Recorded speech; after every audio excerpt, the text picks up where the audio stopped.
आवाज दो। हमारा संघर्ष ईपीएफओ से है, जिसके पास में हमारा पैसा जमा है। उन सांसद महोदयों की से भी है कि जो हमारी बात नहीं उठा रहे हैं, जो मौन बैठे हुए हैं कि मोदी जी से बैर नहीं और सांसद जी आपकी है नहीं। ये माना, अगर मोदी जी को हमारा काम नहीं करना होता था तो हमें बुलाते भी नहीं थे। हमें क्यों बुलाते थे? कि सरकार को लग रहा है कि इनके पास में वोट बैंक नहीं है, लेकिन हमारे पास में बहुत बड़ा वोट बैंक है।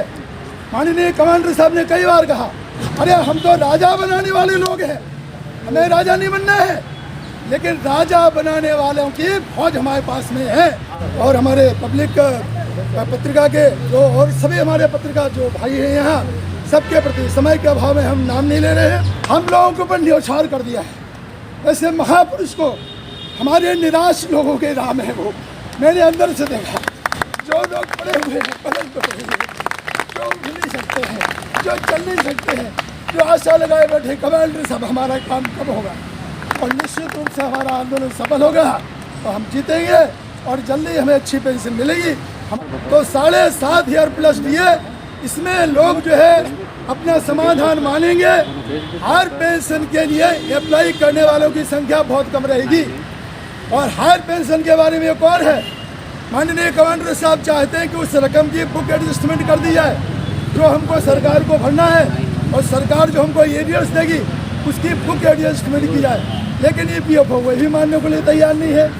इसलिए मित्रों, हमारा संघर्ष ईपीएफओ से है, जिसके पास में हमारा पैसा जमा है। हमारा संघर्ष, ध्यान सुनने वाली बात को, हमारा संघर्ष उन नक्सलाइट अधिकारियों से है कि जो मोदी सरकार को प्रसिद्ध नहीं होने दे रहे हैं, वो बीच में टांग आड़ के बैठे लगा के बैठे हुए हैं, उनके विरोध में है।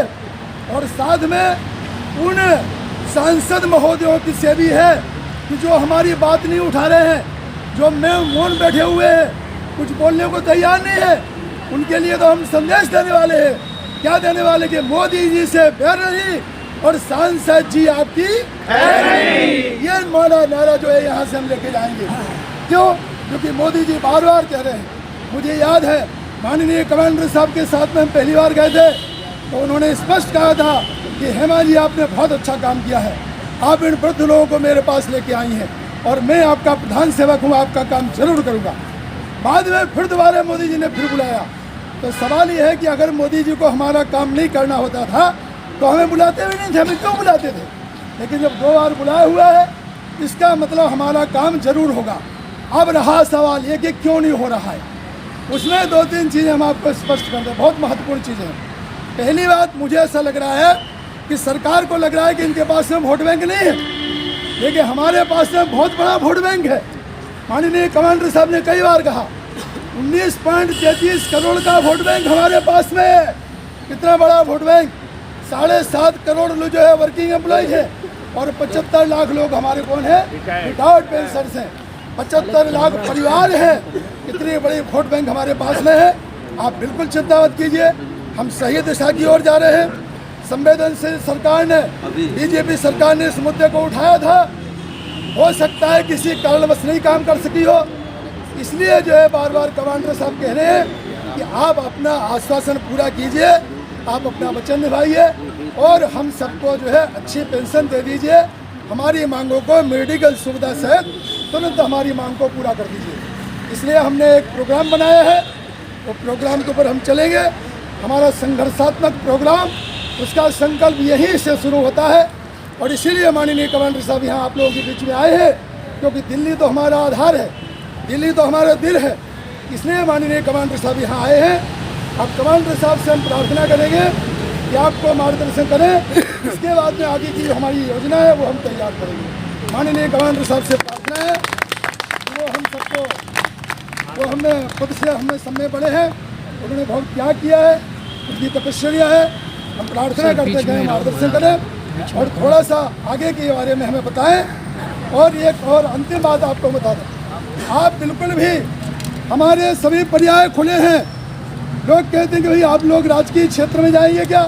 अरे हम तो राजा बनाने वाले लोग हैं, हमें राजा नहीं बनना है, लेकिन राजा बनाने वालों की फौज हमारे पास में है, जो आपको राजा बनाएगी, जो आपको गद्दी में बिठाएगी।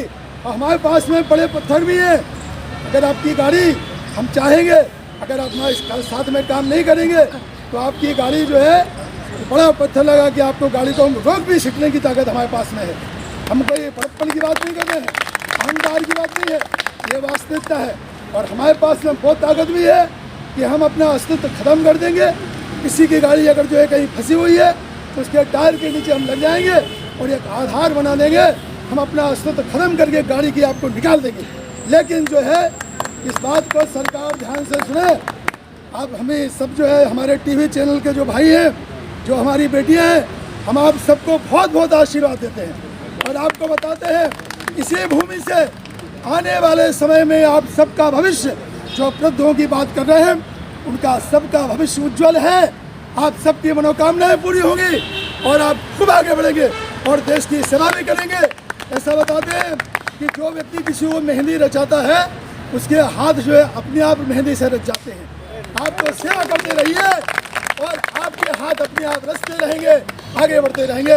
इतनी बात कहते हुए हम अपनी वाणी को विराम देते हैं। अरविंद जी विशेषकर जो भाई हैं हमारे भवन वाले मनोज जी भैया और हमारे पब्लिक पत्रिका के जो और सभी हमारे पत्रिका जो भाई हैं यहाँ, सबके प्रति समय के अभाव में हम नाम नहीं ले रहे हैं। आप सभी हमारे हृदय के टुकड़े हैं। हम आपको वचन देते हैं, हम पूरे हृदय से आपको आशीर्वाद देते हैं। आप आगे बढ़िए, हम लोगों को सहायता कीजिए, आपका भी अच्छा होगा, कल्याण होगा। आने वाला समय हम सबके लिए सुखद मंगलमय हो, ऐसे प्रार्थना करते हैं। कमांडर साहब के प्रति जिन्होंने अपना पूरा सर्वस्व जीवन हम लोगों के ऊपर न्यौछावर कर दिया है, ऐसे महापुरुष को हमारे निराश लोगों के राम है। वो मैंने अंदर से देखा, जो लोग पड़े हुए हैं, पलंग पर पड़े हुए, जो उठ नहीं सकते हैं, जो चल नहीं सकते हैं, जो आशा लगाए बैठे कमांडर साहब हमारा काम कब होगा।